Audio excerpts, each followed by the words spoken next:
Hello students, welcome back to our YouTube channel. Let's further continue our topic of nuclear physics, and in this video we are going to study about Pauli neutrino hypothesis. Our topic is Pauli's neutrino hypothesis. ठीक है, देखो हमने क्या पढ़ा था इससे पहले। हमने जो वीडियो थी, अगर आपने पहले वो नहीं देखी है तो पहले आप वो देख लीजिए, है ना। हमने क्या पढ़ा था, हमने पढ़ा था कॉन्टिन्यूस बीटा रे एनर्जी स्पेक्ट्रम, जिसमें हमारे पास कुछ difficulty I. Conservation of energy follow नहीं हो रहा था, आपका कंजर्वेशन ऑफ एंगुलर मोमेंटम भी क्या नहीं हो रहा था, वहां पे फॉलो नहीं हो रहा था। तो उन डिफिकल्टीज को रिजोल्व करने के लिए 1930 में पाउली ने क्या कहा, पाउली ने पोस्टुलेट किया, एक पोस्टुलेट दिया। उन्होंने कहा कि एक नया पार्टिकल एग्जिस्ट करता है, ठीक है। तो पाउली ने उस जो एडिशनल पार्टिकल, जो नया पार्टिकल जो एग्जिस्ट करता है बीटा डिके के दौरान, उसको क्या नाम दिया गया, बीटा माइनस डिके के दौरान, ठीक है। तो उसको क्या कहा गया, न्यूट्रिनो। उन्होंने कहा कि एक एडिशनल पार्टिकल भी एमिट होता है जो कि क्या नाम है, जिसका नाम न्यूट्रिनो। कब, along with the beta particle. जब भी बीटा डिके होगा, बीटा माइनस डिके, तो उसके साथ एक पार्टिकल, एडिशनल पार्टिकल भी क्या होता है, एमिट होता है। तो उसने कहा वो जो एडिशनल पार्टिकल है वो क्या होगा, आपका न्यूट्रिनो। किसके से, अगर बीटा माइनस डिके है, ठीक है। मतलब इलेक्ट्रॉन का जब भी डिके होगा तो वहां पे क्या निकलेगा, आपका एक न्यूट्रिनो निकलेगा।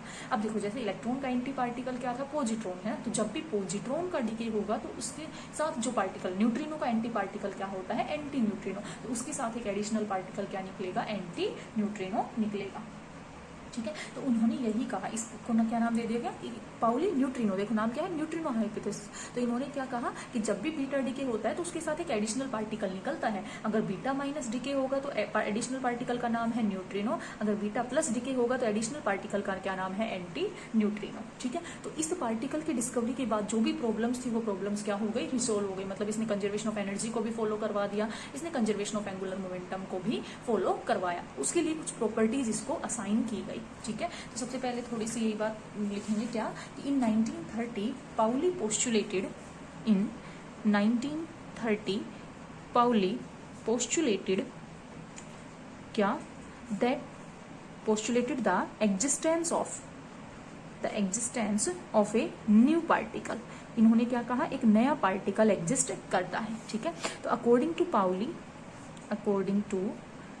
पाउली क्या, एन एडिशनल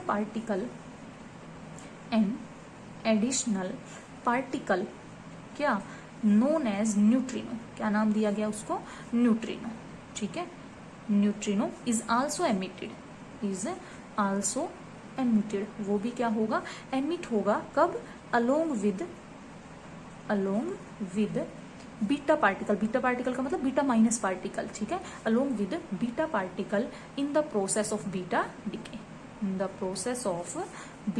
डिके, कि बीटा डिके के दौरान क्या होता है, एक एडिशनल पार्टिकल एमिट होता है जिसको क्या नाम दिया गया न्यूट्रिनो, ठीक है। और न्यूट्रिनो को डिनोट कैसे करते हैं, न्यूट्रिनो इज डिनोटेड बाय, ये तो मैं ऑलरेडी आपको बता चुकी हूँ, न्यू से, ठीक है। इससे क्या करते हैं, इसको डिनोट करते हैं। अब इन्होंने कैसे कंजर्वेशन ऑफ एनर्जी को फॉलो करवाया, तो ये कहा गया था ना कि केवल 1/3 एनर्जी तक ही क्या हो रहे थे, जब पार्टिकल एमिट हो रहे तो बची हुई एनर्जी कहाँ गई। तो ये कहा गया, पाउली ने कहा कि जो बची हुई एनर्जी होती है ना, वो ये न्यूट्रिनो ले लेता है। क्या ले लेता है, उन्होंने क्या सजेस्ट किया कि जो पार्टिकल न्यूट्रिनो है ना, वो क्या कर लेता है, takes away the amount of energy. कितनी एनर्जी, जो कि डिफरेंस होगा किसके बीच में, जो हमने एनर्जी ऑब्जर्व की थी, ठीक है, और जो एंड पॉइंट एनर्जी थी। भाई बीटा पार्टिकल्स जितनी एनर्जी लेके गए वो, और जो एंड पॉइंट मैक्सिमम एनर्जी थी, उन दोनों का जो डिफरेंस है वो एनर्जी कौन ले लेता है, ये आपका न्यूट्रिनो ले लेता है। तो जो न्यूट्रिनो की प्रेजेंस की वजह से क्या हो गया, कंजर्वेशन ऑफ एनर्जी तो फॉलो हो गया, ठीक है। तो ये बात इन्होंने कही थी, जो आप लिखोगे क्या, पाउली सजेस्टेड दैट, क्या सजेस्ट किया इन्होंने, कि क्या सजेस्ट किया इन्होंने, सबसे पहले हम बात करेंगे कंजर्वेशन ऑफ एनर्जी की, ठीक है। उसके बाद किसकी करेंगे, मोमेंटम की। तो इन्होंने सजेस्ट किया दैट दिस अनडिटेक्टेड पार्टिकल, जो कि क्या है हमारे पास, न्यूट्रिनो, जो पहले डिटेक्ट नहीं किया गया था, है ना, न्यूट्रिनो, टेक अवे, ये क्या कर लेता है, takes away the amount of energy, क्योंकि कंजर्वेशन ऑफ एनर्जी फॉलो नहीं कर रहा था ना, अब फॉलो हो जाएगा। Takes away the amount of energy equal to, किसके इक्वल टू द, जहां हम ये कह रहे थे कि वो बची हुई एनर्जी कहाँ गई, क्या कहता है पाउली, ये ले लेता है न्यूट्रिनो, ठीक है। Equal to the difference between, किस किस के डिफरेंस बिटवीन की बात कर रहे हो आप, between the observed energy, between the observed energy किसकी, of beta particle, of beta particle and, और क्या आपकी, द एंड पॉइंट एनर्जी, और the end point energy of continuous beta ray spectrum, of continuous beta ray spectrum. ठीक है, आई बात समझ में। तो इसका मतलब क्या हो गया, so the presence of neutrino, उसने क्या फॉलो करवा दिया, कंजर्वेशन ऑफ एनर्जी को। So the presence of neutrino क्या, helps in obeying, helps in obeying किसको, the law of conservation of energy, the law of conservation of energy, इसको क्या करवा दिया उसने, फॉलो करवा दिया। ठीक है, अब बात करते हैं कंजर्वेशन ऑफ एंगुलर मोमेंटम। तो इन्होंने कहा कि कंजर्वेशन ऑफ एंगुलर मोमेंटम को फॉलो करवाने के लिए पहले हमें क्या करनी पड़ेगी, कुछ प्रॉपर्टीज देनी पड़ेंगी इस पार्टिकल को। तो उन्होंने क्या की, कुछ प्रॉपर्टीज असाइन की इस न्यूट्रिनो को।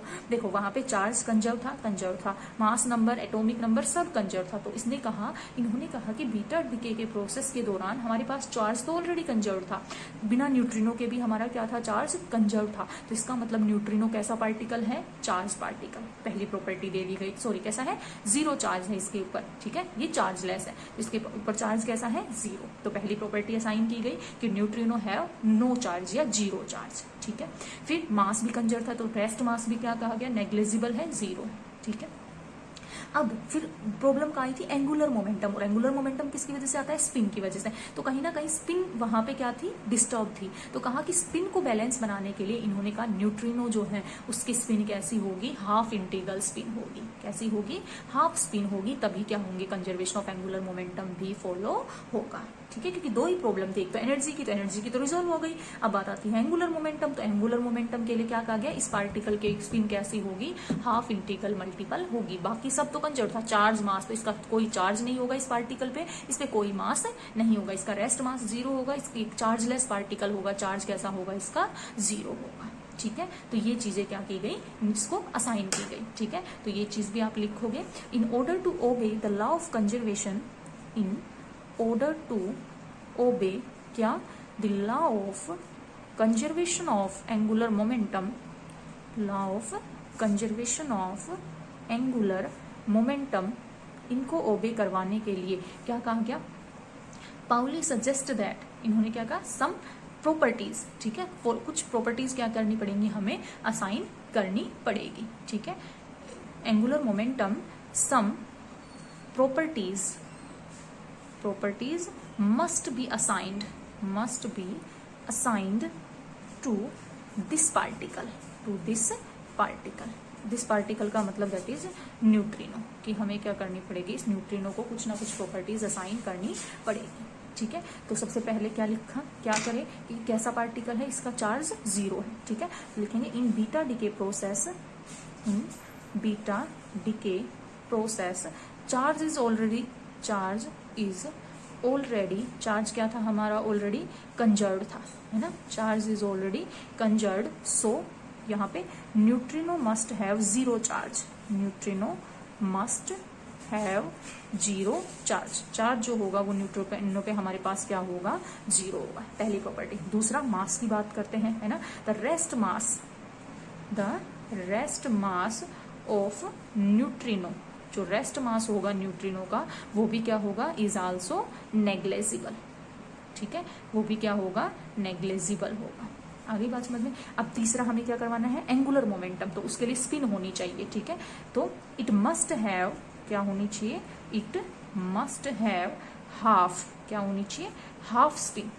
ठीक है, किसके लिए, इन ऑर्डर टू, इन देखेंगे हम इक्वेशन से। ठीक है, इन ऑर्डर टू ओबे क्या, law of conservation of angular momentum, उसको फॉलो करवाने के लिए क्या होना चाहिए, इसके पास हाफ स्पिन होनी चाहिए। ठीक है, अब देखो फिर से वही इक्वेशन कंसीडर करते हैं। क्या थी हमारे पास 1H3, जिसने हमें क्या दिया था, 2 हीलियम 3, मास नंबर सेम रहेगा, प्लस माइनस 1E0, ऐसा ही था। अब इसने क्या कहा, साथ में क्या निकलेगा, न्यूट्रिनो भी निकलेगा। ठीक है, देखो क्या फॉलो, एनर्जी तो हो गई फॉलो, हमें क्या चेक करना है, एंगुलर मोमेंटम को चेक करना है। इसका एंगुलर मोमेंटम कितना था, एक प्रोटॉन है, 2 न्यूट्रॉन है, तो सिर्फ प्रोटॉन की वजह से सिर्फ कितनी आई स्पिन यहाँ पे, हाफ। अब इधर बात करते हैं, मतलब ओड इंटीग्रल मल्टीपल है ना, ये क्या है, हाफ। ओड नहीं लिखेंगे, क्या है हमारे पास इधर, हाफ इंटीग्रल स्पिन है, ठीक है। तो इधर भी कितनी आनी चाहिए, हाफ इंटीग्रल। देखो ये क्या है, 2 प्रोटॉन है और एक क्या था, न्यूट्रॉन, तो इसकी स्पिन हाफ प्लस इसकी भी हाफ। अब ये क्या कहा हमने, इसकी स्पिन भी कितनी होती है, हाफ। असाइन कर दी ना हमने, तो 1 + 1/2 कितनी आ गई, 3/2। ये भी कितनी हो गई, हाफ इंटीग्रल मल्टीपल। तो यहाँ भी किसको फॉलो कर रहे हैं, फर्मी डिरैक को, और यहाँ भी किसको फॉलो करेंगे, फर्मी डिरैक को। तो इसका मतलब कंजर्वेशन ऑफ एनर्जी क्या हो गया, फॉलो हो गया। कब, जब हमने न्यूट्रिनो को क्या कहा, उसकी स्पिन कितनी है, हाफ है, उसको हमने क्या दे दिया, हाफ स्पिन दे दी, ठीक है। तो अगर if the spin of the neutrino is half, then both left hand side and right hand side have the half integral angular momentum, है ना। तो आप ये लिख सकते हो क्या, इफ स्पिन ऑफ न्यूट्रिनो, अगर स्पिन जो है न्यूट्रिनो की क्या है, हाफ है, तो then both left hand side and right hand side दोनों के पास क्या है, हैव हाफ इंटीग्रल स्पिन, ठीक है, या एंगुलर मोमेंटम लिख सकते हो, हाफ इंटीग्रल एंगुलर मोमेंटम, ठीक है। तो इसका मतलब क्या हो गया, कंजर्वेशन हो गया, ठीक है। आगे बात समझ में, दोनों तरफ स्टैटिस्टिक्स भी क्या हो रही है, सेम फॉलो हो रही है, दैट इज फर्मी डिरैक। तो दोनों तरफ क्या है, ये फर्मियंस हो गया। तो यहाँ तक कि ये सब प्रॉपर्टीज किसको दी गई, न्यूट्रिनो को दी गई, किसके लिए, कंजर्वेशन लॉज को ओबे करवाने के लिए, ठीक है। तो ये तो था न्यूट्रिनो। अब एंटी पार्टिकल की बात करते हैं, ठीक है। जैसे एंटी पार्टिकल जो था हमारे पास, एंटी पार्टिकल ऑफ इलेक्ट्रॉन बताया था मैंने, क्या होता है anti particle of electron, positron, है ना। क्योंकि देखो बीटा माइनस डीके में क्या एमिट होता है, बीटा डीके में माइनस डीके में एमिट होता है इलेक्ट्रॉन, दैट इज -1e0। अगर बीटा प्लस डीके होता है, इसका मतलब बीटा प्लस क्या बोलते हैं हम, पॉजिट्रॉन, है ना। और पॉजिट्रॉन क्या होता है, +1e0। तो ये दूसरे क्या है, एक दूसरे के एंटी पार्टिकल। तो मतलब बीटा डीके में क्या निकला, न्यूट्रिनो। तो ऑब्वियस सी बात है बीटा प्लस डीके में, दैट इज पॉजिट्रॉन में क्या निकलेगा, एंटी न्यूट्रिनो, ठीक है। तो एंटी पार्टिकल है किसका, आपका न्यूट्रिनो का, ठीक है। तो लिख सकते हो आप anti particle of neutrino, anti particle किसका, न्यूट्रिनो का, ठीक है, ऑफ न्यूट्रिनो इज क्या है, एंटी न्यूट्रिनो। वो क्या है, एंटी न्यूट्रिनो है। किससे रिप्रेजेंट करते हैं, न्यू के ऊपर बार। इसकी भी वही प्रॉपर्टी होंगी, क्या, एंटी न्यूट्रिनो न्यू बार, इसकी 0 क्या होगा, इस पे चार्ज होगा, मास भी क्या होगा इसका, 0 होगा, और स्पिन कितनी होगी इसकी, हाफ होगी।